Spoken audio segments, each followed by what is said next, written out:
शानदार शेयर, क्योंकि आज हम दिवाली के साथ साथ चिल्ड्रंस डे भी सेलिब्रेट कर रहे हैं। बिल्कुल हेमंत, आज मतलब इतनी सब नई माइलस्टोन, इतने सब अच्छी चीजें हो रही हैं, तो बनता तो है कि कुछ तो एलोकेशन किया जाए।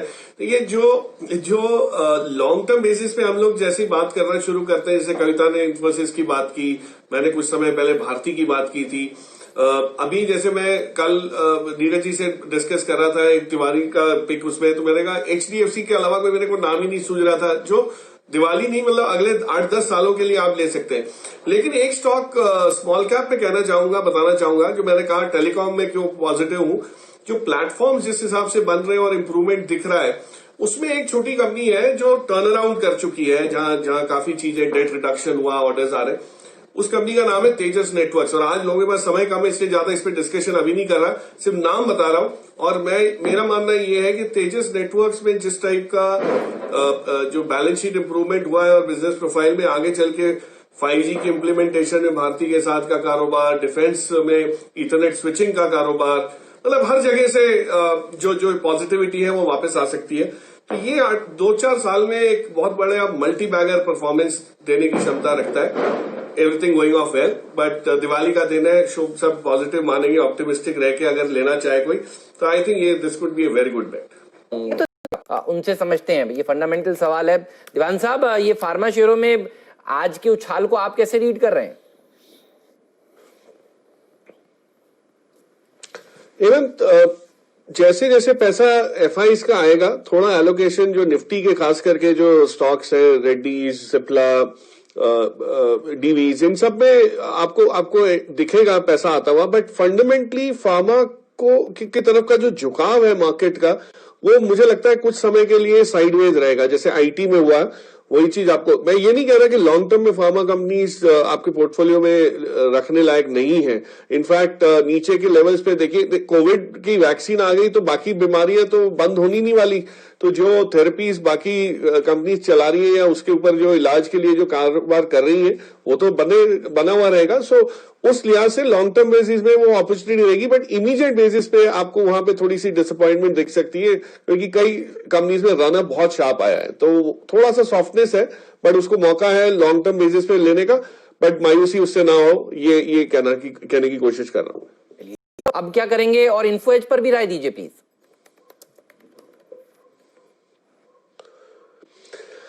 आरती में हेमंत जो गिरावट आई है और जो नरमी आप मार्जिन्स में देख रहे हो, वो इसलिए है कि इनका धीरे धीरे करके जो स्केल बढ़ा है, मार्केट शेयर जो इन्होंने बढ़ा है, इसमें ना आपको थोड़ी सी रेवेन्यू जब चेंज करते हैं तो प्राइसिंग पावर थोड़ी सी आपके उसमें घटती है। आपने ये नोसेल में भी देखा, वॉल्यूम की तरफ इशारा ज्यादा है मैनेजमेंट का बढ़ाने का, और मार्जिन पे या प्रॉफिटेबिलिटी पे इतना नहीं। वो इसलिए होता है कि इन्होंने बहुत बड़े केपेक्स किए हुए हैं, तो वो एक बिजनेस की एवोल्यूशन का प्रोसेस रहता है। इससे मुझे नहीं लगता लॉन्ग टर्म इन्वेस्टर्स को अपनी व्यू को चेंज करने की जरूरत पड़ेगी। इनफैक्ट ये शायद एक आध क्वार्टर और भी आपको दिखे, और उसके बाद ये वापस अपना मूव जो है, स्ट्रांग अप मूव है, दिखा के ऊपर जा सकता है। तो ये वो रहेगा आपको मौका इवैल्यूएशन इसका अपने पोर्टफोलियो में इसको ऐड करने का। जहां तक इन्फोएज, आशीष चतुर्वेदी बैठे हैं, तो इन्फोएज पे मैं तो कैसे कमेंट करूंगा, ये तो बिल्कुल उनकी इस पे साख है बहुत स्ट्रांग, बट वहां पे जो सम ऑफ पार्ट्स है, उसमें इतने सारे अलग अलग बिजनेसेस होने की वजह से थोड़ा बहुत ये ऊपर नीचे जो है ये रहता है, but I think it's a great business. और जैसे रिकवरी आपको दिखेगी, खास करके एम्प्लॉयमेंट जनरेशन पे जो गवर्नमेंट का फोकस अब आएगा, ये बिहार इलेक्शन के बाद, और अब वेस्ट बंगाल का इलेक्शन भी नजदीक आ रहा है, तो सरकार की अपनी पॉलिसीज सही चल रही है, एक्सेप्ट हो रही है, ये एक बहुत बड़ा कॉन्फिडेंस आ जाता है। तो मुझे लगता है कि जॉब क्रिएशन जैसे जैसे बढ़ेगा, इसमें भी रिकवरी आपको दिख जाएगी, तो इन नंबर से डिसअपॉइंट नहीं होना चाहिए। ये सदाबहार शेयर है। दीवान साहब, आप क्या व्यू रखते हैं, आपका आउटलुक इस स्टॉक पर शेयर करिए प्लीज।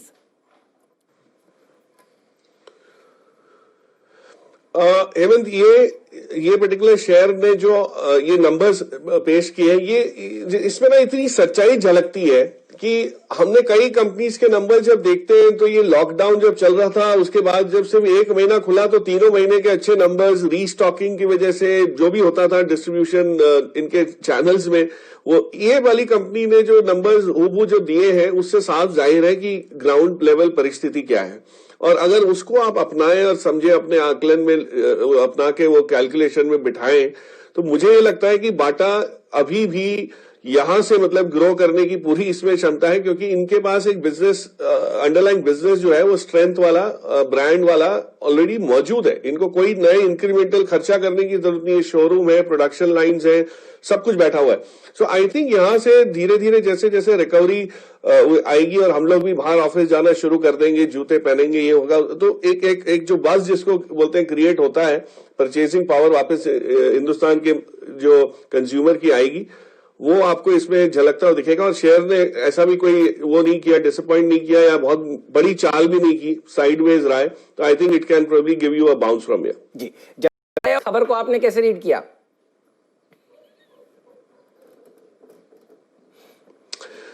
एवं दिवाली गिफ्ट है एमएससीआई की तरफ से आपको, सबको, हमको। तो ये और इसका इफेक्ट एक जो शॉर्ट टर्म के लिए होता है, ये मुहूर्त ट्रेडिंग तक तो पूरी तरह से इसका रंग ले आएगी ये चीज। जो इंक्लूजन है आपने देखा होगा उसमें हम लोग ने ऑफकोर्स इसकी 2 दिन पहले भी चर्चा की थी। यातिन ने काफी इसमें सपोर्ट दिया इस सब सोच में।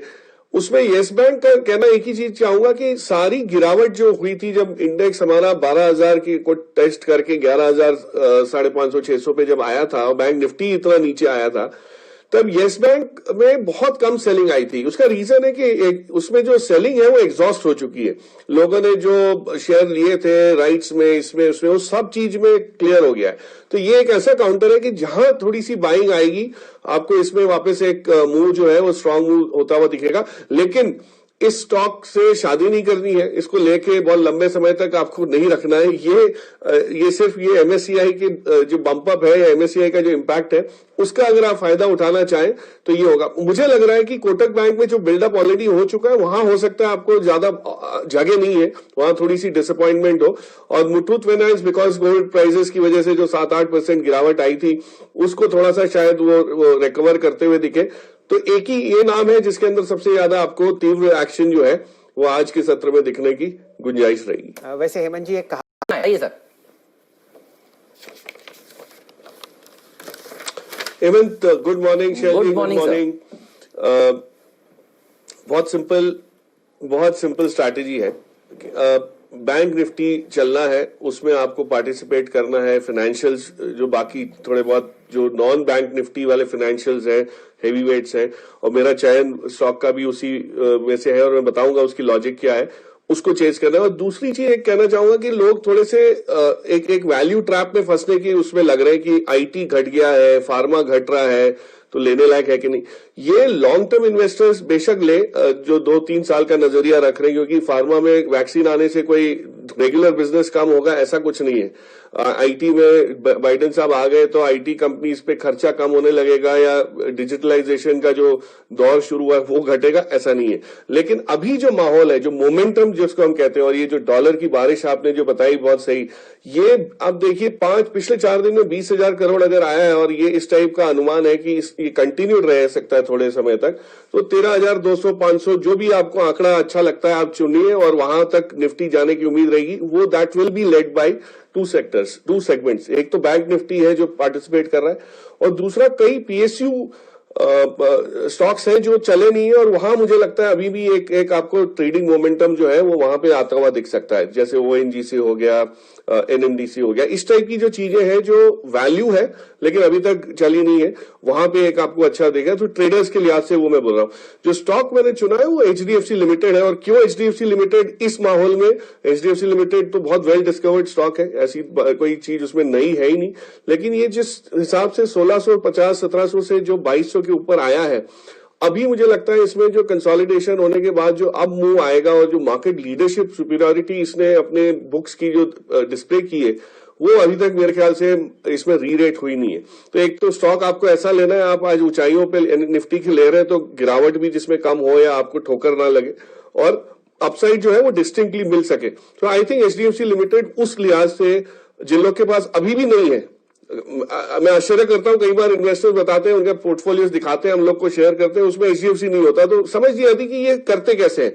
तो एचडीएफसी लिमिटेड को आपको कोई भी मात्रा में हो, लेकिन आपको उसमें पोर्टफोलियो में उसका समावेश करिए और एटलीस्ट लंबे नजरिए के साथ भी रख सकते हैं और एक आप शॉर्ट टर्म ओरिएंटेशन रखते हैं तब भी इसमें पोर्टफोलियो में इसका समावेश हो सकता है। चलिए की है, लेकिन नतीजे कैसे आएंगे? दीवान साहब, एमएनएम आप ट्रैक कर रहे हैं, क्या लगता है?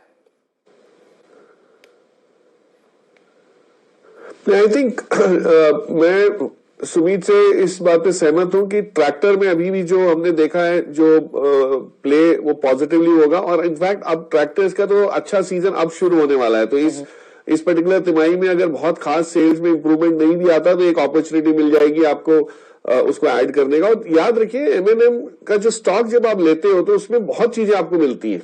एक स्टैंड अलोन बिजनेस जो है इनका ऑटोमोबाइल्स का वो तो है ही है, बट महिंद्रा लाइफ स्पेसेस है, इसके अंदर आपके पास टेक महिंद्रा की हिस्सेदारी है।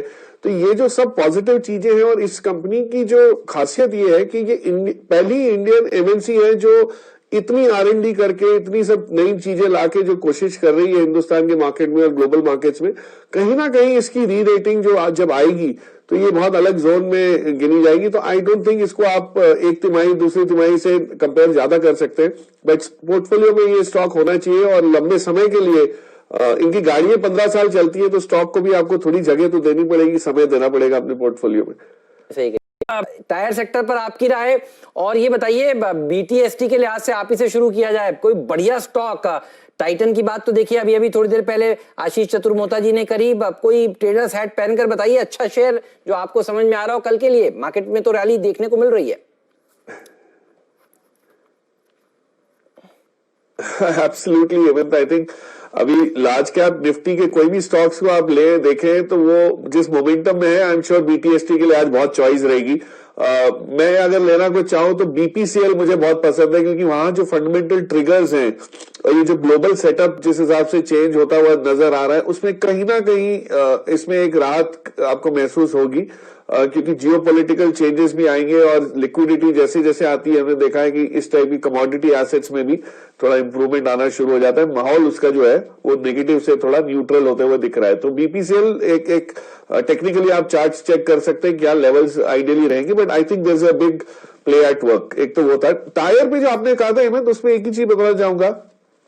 आपको याद हो तो आज से 2.5 महीने पहले हम लोग ने सियाट की बात की थी जब उसने पहली बार नंबर्स दिखाना शुरू किया था, इंप्रूवमेंट जो ऑटो सेल्स के नंबर्स आ रहे थे। मैंने कहा था गाड़ी बिकेगी तो टायर बिकेंगे, और सियाट उस समय मुझे याद है वीरो ने चेक भी किया था और डेरिवेटिव डेटा देख के कि इसमें भी कुछ वो जो चाल 960 970 से जो शुरू हुई, उसके बाद आप देखिए सीरियली एक एक कंपनी के नंबर्स और इंप्रूवमेंट इन अर्निंग्स जो है, और जो एमआरएफ ने जो नंबर पेश किए हैं वो देख के ये लग रहा है कि आपका स्टॉक इतना महंगा है कि लोग बहुत कम लोग इसको हिम्मत करते हैं लेने की। पर अगर आप एक शेयर भी लेना चाहें, 2 शेयर भी लेना चाहें और आप ले सकते हैं, क्षमता है, तो I think that could probably be a multi bagger again in the making. मतलब उसको समय लगेगा लेकिन ये यहाँ से बहुत अच्छा खासा आपको री रेट होता हुआ दिखेगा और फंडामेंटल्स इसके बहुत ही स्ट्रांग आए हैं। तो आई थिंक अंडररेटेड स्टॉक है, कम बात होती है लेकिन थोड़ा सा महंगा होने की वजह से ऊंचे दाम का जो एक बैरियर है उसको अगर आप पार कर सके तो I think that continues to be absolute winner in the portfolio.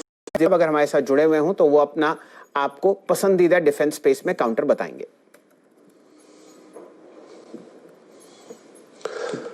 Shell ji, Bharat electronics को देखिए डिफेंस में बहुत बड़ा प्ले है, इन द सेंस बहुत सारे प्लेयर्स हैं और किसको कितना फायदा होगा ये धीरे धीरे खुला इसका वो हमको क्लैरिटी आएगी। लेकिन जो एक्सपोर्ट ओरिएंटेशन में जो इंसेंटिवाइजेशन की बात हुई है और डिफेंस में जो सब्सिडी बढ़ाने की बात हुई है, उस दोनों का कॉम्बिनेशन अगर आप करें देखें तो मुझे लगता है भारत इलेक्ट्रॉनिक्स जिस लेवल पे आज अवेलेबल है, रिस्क रिवॉर्ड इतना बेहतर है इसमें।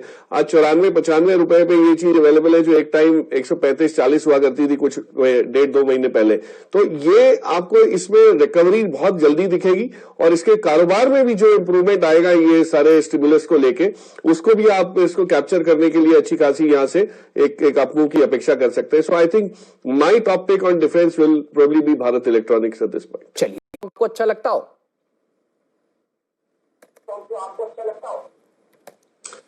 हेमंत, मुझे जो चीज समझ आ रही है वो एक है कि जो हम टिलर्स की जब बात करते हैं तो वीएसटी टिलर्स की बात करते हैं, और उसके आंकड़े देख के बहुत लोग खुश हुए कि 2 क्वार्टर लगातार उन्होंने एक बढ़त हासिल की। बट ट्रैक्टर्स ट्रेलर्स में जो सबसे बड़ा चेंज आने वाला है, और वो अगले 2-4 क्वार्टर में दिखेगा, वो ये है कि चाइनीज जो इंपोर्ट्स होते थे ये एग्री इक्विपमेंट्स के, वो सारे अब धीरे धीरे बंद हो रहे हैं। अब जो लोकल कंपनी हुस्वरना और ये सब जो है, ये आज एक छोटे से शहर में हिमाचल के मैं गया और मैंने वहां भी ये टिलर्स का उपयोग जो देखा वो आश्चर्यजनक था। तो ये जो मैकेनाइजेशन का जो दौर शुरू हुआ है ये तो अभी बहुत लंबे समय तक चलेगा। तो आई थिंक इस टाइप के इक्विपमेंट्स वाली कंपनीज जो मैन्युफैक्चरिंग कंपनीज हैं, फर्टिलाइजर के अलावा इसको भी बहुत बड़ा इनपुट माना जाता है, इसमें भी देख सकते हैं। तो वीएसटी टिलर आज नहीं तो कभी बाद में, लेकिन एक बहुत बढ़िया बाई जो है आपके लिए ये भी बन सकता है। ये नेलकास्ट के नतीजे देखते हैं किस तरह के निकल कर आते हैं, लेकिन पेंट शेयरों पर भी ठीक बात है, तो इस पर रहेगी नजर। एफएमसीजी सेक्टर पर भी रहेगी नजर। देखिए, कल भी हम लोग आखिरी सौदा में चर्चा कर रहे थे, आईटीसी जैसे स्टॉक्स जो अब तक नहीं चले हैं ये थोड़ा मूव दे सकते हैं। आज देखिए नेस्ले आपको हरे निशान में आता हुआ दिख रहा है। ब्रिटानिया में हम देख रहे हैं पिछले कुछ दिनों से तेजी देखने को मिल रही है। आज भी ब्रिटानिया एचयूएल हरे निशान में, फ्लैट टू पॉजिटिव साइड पर कारोबार करने की शुरुआत कर रहे हैं। दीवान साहब, इस एफएमसीजी स्पेस में आपका फेवरेट कौन सा है?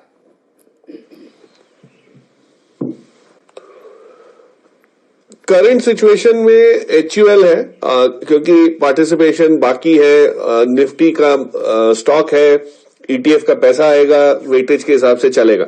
बट अगर आप लॉन्ग टर्म बेसिस पे करें तो टाटा कंज्यूमर पिछले कुछ दिनों में जो रिजल्ट्स आए थे उसका जो आकलन किया उससे लग रहा है कि अभी भी इस कंपनी की री रेटिंग जो है वो बहुत जारी है, स्ट्रेंथ है उसमें, और वो आप 1-2 महीने शायद थोड़ा सा साइडवेज रह सकता है। चाय के प्राइसेस ऊंचे हैं उस वजह से मार्जिन पे, but otherwise Tata Consumer is the long term pick. फिलहाल पोजिशनली अगर कुछ लेना चाहें तो I think Hindustan Lever is offering a very good bet. मतलब जिस पोजीशन पे है वहां से, और आईटीसी भी है, आईटीसी में भी काफी कॉल राइटिंग हुई है, तो वो कॉल स्क्वीज जो बेयर स्क्वीज है वो जैसे एसबीआई में हुई वही चीज आपको वहां भी दिख सकती है टेक्निकली। बट मैं फंडामेंटली एचयूएल को मानता हूं कि इसमें एक आपको शॉर्ट टर्म में भी अच्छा बम्प मिल सकता है। ठीक बात।